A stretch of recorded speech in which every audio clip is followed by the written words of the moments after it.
Hey guys, welcome back to my channel. Joshana here, and this video popped into my head, this idea for this video popped into my head while I was doing my highest rated, lowest rated, best, worst, whatever, books of the year, that I was like, I feel like I have probably just as many DNF'd books as I had on my best or my worst lists, individually. And I almost do.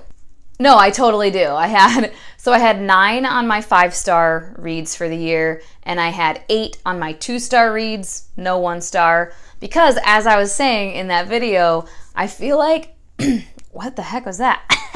As I was saying in that video, I feel like once I'm starting to read a book, if I can feel like it's probably going to be a 1-star, I just DNF it. I'm like, I'm not going to waste my time. And I used to not do that. It wasn't until literally a year or two ago that I would DNF books. Because previously I would just power through, even if it took me 6 months, even if I was hating it, I would finish it because I'm like, what if it gets better? And I feel like I've just gotten better at knowing kind of early on, no, I'm gonna hate this, I'm gonna rate it 1 star, I might as well just stop. So these are the books that I DNF'd this year. Some of them are not never pick up again reads, some of them I probably will try again. Definitely the first one that's on the list, the first book that I technically DNF'd this year, which is A Storm of Swords by George R. R. Martin. So I read books 1 and 2 of the Game of Thrones, series, Song of Ice and Fire. And then I started reading this one, and I had to DNF simply because I'm obsessed with Game of Thrones, the show. I watch reaction videos. If you've been watching my channel, you know, my love for it runs very deep. I watch these reaction videos religiously. I've probably seen 17 to 20 different YouTube channels where they watch it from start to finish. I love it. But just like with Harry Potter, I always had the Harry Potter movies very fresh in my mind, so it was hard for me to go read the Harry Potter books because I was like, I know what's going to happen. And that's the same thing with Game of Thrones right now, because the show is constantly fresh in my mind because I'm still watching channels react to it. I read those first 2 okay, but then that third one, I was just trudging through it, and I was just like, I can't right now. Long story short, I do plan on reading that. Next one, no, never. Carry On, nope, couldn't do it. I got maybe 100 pages in or something like that, and I was just hating it. I was hating every minute of it, every freaking minute of it. And then this one I feel really lame for because it's a graphic novel, and it wasn't bad, and I wasn't hating it. I was just kind of bored, and I don't know if it was just the mindset I was in at the time, but it was Marvel 1602, so it's Marvel characters but set back in 1602. So it's not the modern day characters are thrown into 1602, but it's just the 1602 version of the Marvel characters. So super interesting, cool concept, but I just was kind of bored, so I quit. The next one was an attempted buddy read with Stephanie at This Unicorn Reads. We both DNF'd it. Caraval, I just couldn't do it. The main character was just the worst. She was just the absolute worst. This is another one that I might pick up again because I wasn't hating it. I think I just wasn't in the right mindset, and it's A Natural History of Dragons. So this one I started reading, when did I start reading this? I think I started reading it in October, and then November came, and there was a couple of readathons I participated in, and I just it fell off, and I lost interest. This next one was a YA contemporary that I just randomly picked up at the library. Wonderful Feels Like This. I probably won't try it again just because I don't care that much, but it wasn't terrible. I just didn't care.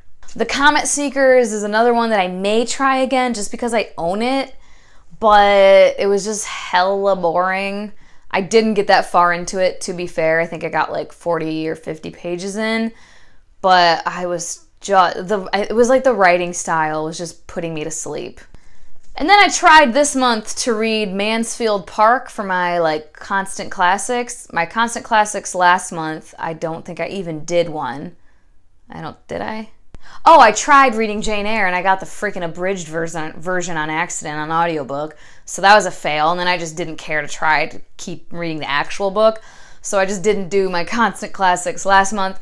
And then this month I tried Mansfield Park by Jane Austen, and holy crap, I could not care any less about these characters and what the frick they're doing. They were like doing this little acting thing in their house because they were all bored, and oh my god, it was so painful. And then for 2 of the recent holiday readathons, I tried to read these 2 books. Christmas at Little Beach Street Bakery, no, just all the no. There was a main character, well, the main character, I kind of didn't like her. She was kind of dumb. She kind of seemed like one of those characters that like, or people, I know people like this in real life, who constantly makes kind of stupid choices, but then wants to whine about like, oh, life is like this and life is hard and this sucks and that sucks. Oh, I guess this is my lot in life. I'm like, I guess that's what you chose for your lot in life. Like, you literally made active choices to get yourself to this place. Why are you bitching and moaning about it now? And then there was a side character who was just the most misogynistic, sexist, like racist, bully, just, oh God, he was terrible. And then A Winter Dream by Richard Paul Evans, is that right? The plot, I was very early into this one too, but the plot was just way too contrived, and it was so contrived, I just couldn't deal with it. There we go, 10 DNF'd books for the year, which, I don't know, it doesn't seem terrible to me. I know some people have a really hard time DNFing though, so they're probably like, what? But yeah, a few of them I will revisit, definitely will revisit Storm of Swords, hopefully soon. And there's a couple more that I might pick up again in the future, but there's definitely some that are a hard pass. Let me know in the comments if you guys like to DNF, or not like to, but if you're okay with DNFing. And if so, if you feel like you DNF'd quite a few this year or not. And if you are not a DNF type of reader, I definitely would urge you to try it if you're reading a book and you're like 50, 100, 150 pages in, you know, depending on how long it is, and you're just hating it. Like, don't force yourself. I promise it'll be freeing. And if you're really curious, like sometimes there are books where I don't want to read any, like Caraval, for instance. I hated those characters. There were so many bad, like tropey things that like aren't tropes I think are fun. They were tropes I hate.